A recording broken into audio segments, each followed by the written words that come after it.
నమస్తే, welcome to our channel. నేను సిరి. India today సర్వేలో కాంగ్రెస్ హవా నడుస్తుంది అండ్ బీఆర్ఎస్ బీజేపీ మాత్రం వెనకబడిపోయాయని చెప్పేసి అయితే ఒక సర్వే అయితే చెప్తుంది. సో ఈ సర్వేని మనం నిజం అనుకోవచ్చా లేదా అనేది మనతో పాటు ఉన్న ప్రముఖ మన Telangana TDP spokesperson A S Rao గారు ఉన్నారు. వారిని అడిగి తెలుసుకుందాం. నమస్తే సార్. సార్, ఇప్పుడు ఏంటంటే మన కాంగ్రెస్ హవా నడుస్తుంది అని చెప్పేసి అయితే ఒక సర్వే ఇండియా టుడే వాళ్ళు చేసిన సర్వేలో, మూడ్ ఆఫ్ ది నేషన్ సర్వేలో కాంగ్రెస్ హవా నడుస్తుంది. 10 సీట్లు వస్తున్నాయి, ఎంపీ సీట్లు అని చెప్పేసి. అండ్ బీఆర్ఎస్ బీజేపీకి మాత్రం మూడు స్థానాల్లోనే ఆగిపోయారు, వెనుకబడిపోయారు అని చెప్పి కూడా వార్తలు వస్తున్నాయి. ఇందులో ఎంతవరకు వాస్తవం ఉంది సార్?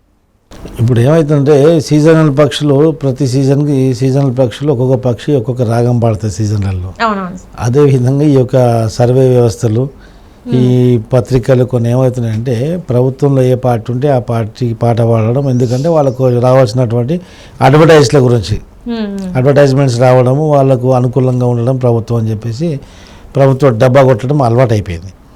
ఇప్పుడు చూడండి, బీఆర్ఎస్కు 3 వస్తాయి అన్నారు. బహుశా 3 కానీ 3 రాకపోయినా అది పెద్ద ఆశ్చర్యపడే విషయం లేదు. ఒకవేళ బీఆర్ఎస్కి 0 వచ్చినా కానీ అది యాక్సెప్ట్ చేసిన రిజల్టే.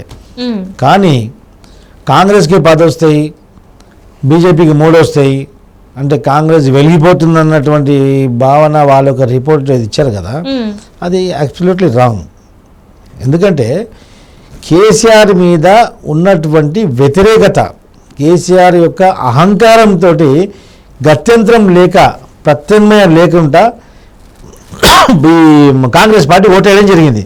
ఒకవేళ బీజేపీ పార్టీ కవితను అరెస్ట్ చేసింటే, ఈ యొక్క రాష్ట్ర నాయకత్వాన్ని మార్చకపోయింటే ఖచ్చితంగా బీజేపీ ప్రభుత్వం ఇక్కడ ఏర్పాటు చేసేది. అంటే కేవలం ఒక 2 పరిణామాల వల్లనే ఇప్పుడు బీజేపీ ఇక్కడ ఓడిపోయింది. బీజేపీ బీఆర్ఎస్ ఒకటని అది తెలిసిపోయిన తర్వాత వేరే ఆల్టర్నేటివ్ లేక, ఆల్టర్నేటివ్ వేరే పార్టీకి ఓటేయడం, వేరే పార్టీ కనిపించక గత్యంతరం లేక కాంగ్రెస్ పార్టీకి ఓటేయడం జరిగింది ప్రజలు. కేసీఆర్ మీద వ్యతిరేకతనే అక్కడ ఆయనకు వచ్చింది.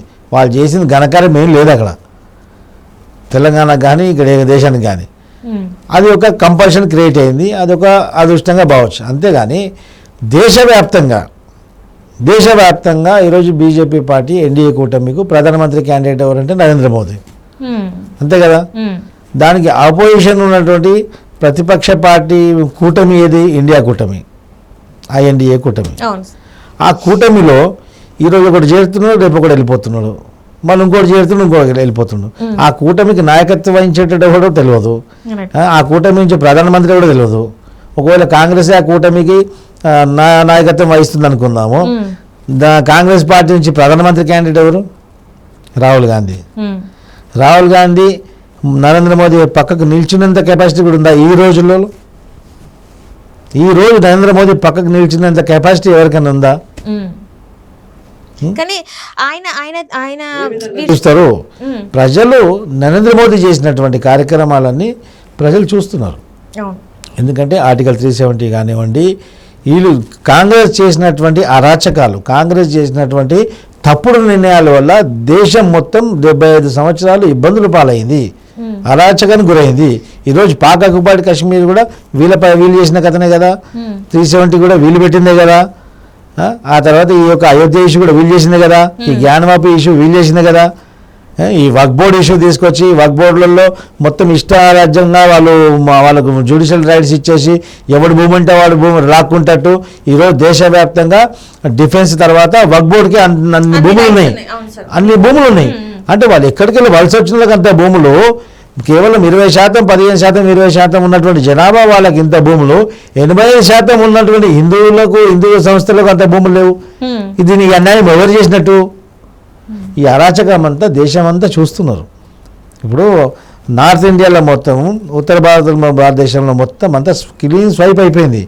ఈరోజు కాంగ్రెస్ పార్టీ, రాహుల్ గాంధీ తరతరాల నుంచి దశాబ్దాల నుంచి ప్రాతినిధ్యం వహిస్తున్నటువంటి రాయబరేలి కానీ అమేథీ కానీ ఆ నియోజకవర్గాలు వాళ్ళు గెలిచే దమ్ము లేదు, గెలవాలని చెప్పి తెలిసే అక్కడ పోయి పిఎఫ్ఐ ఉగ్రవాద సంస్థలు, మజ్లిస్ లీగ్ పార్టీ ఉగ్రవాద మనోభూతితో నడుస్తున్నటువంటి, దేశానికి వ్యతిరేకంగా ఒకప్పుడు పోరాటం చేసినటువంటి పార్టీల మద్దతుతోటి, ముస్లిం లీగ్ మద్దతుతోటి ఆయన కేరళలో పోయి ఎలక్షన్ పోటీ చేస్తుండు. వాళ్ళని మభ్య పెట్టడానికి, వాళ్ళకి ఇబ్బంది కలగొద్దని చెప్పేసి ఆయన తమిళనాడు నుంచి కింద నుంచి కన్యాకుమారి నుంచి పాదయాత్ర చేసేటప్పుడు వివేకానందుడి స్తూపాన్ని ఉంటే కూడా వివేకానందని స్తూపాన్ని దర్శించకుండా డైరెక్ట్ వచ్చేసాడు.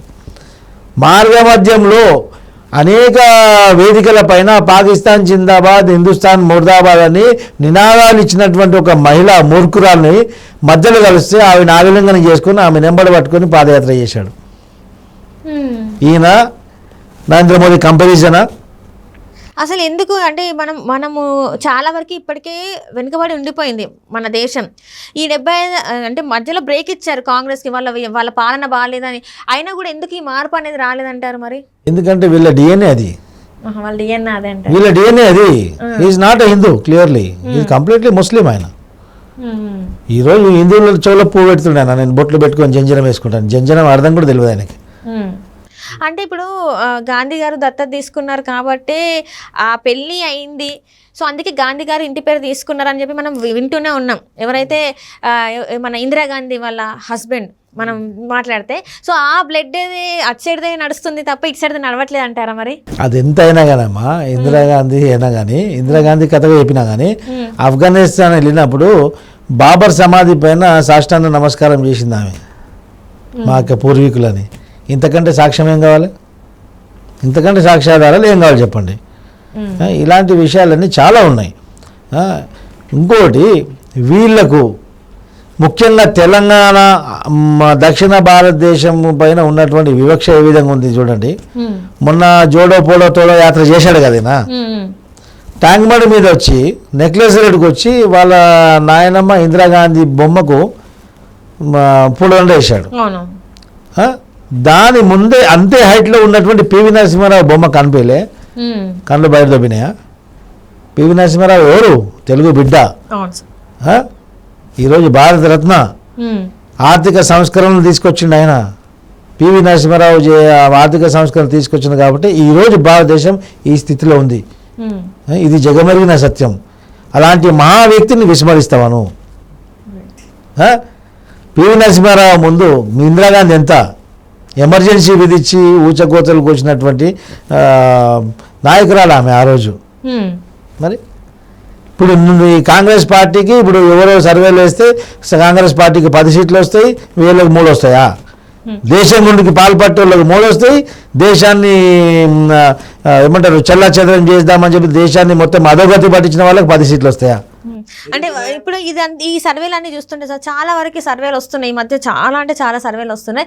ఇవన్నీ కూడా పెయిడ్ పబ్లిష్ అంటే పెయిడ్ రివ్యూస్ అంటున్నారు, పెయిడ్ సర్వేలు అంటున్నారు.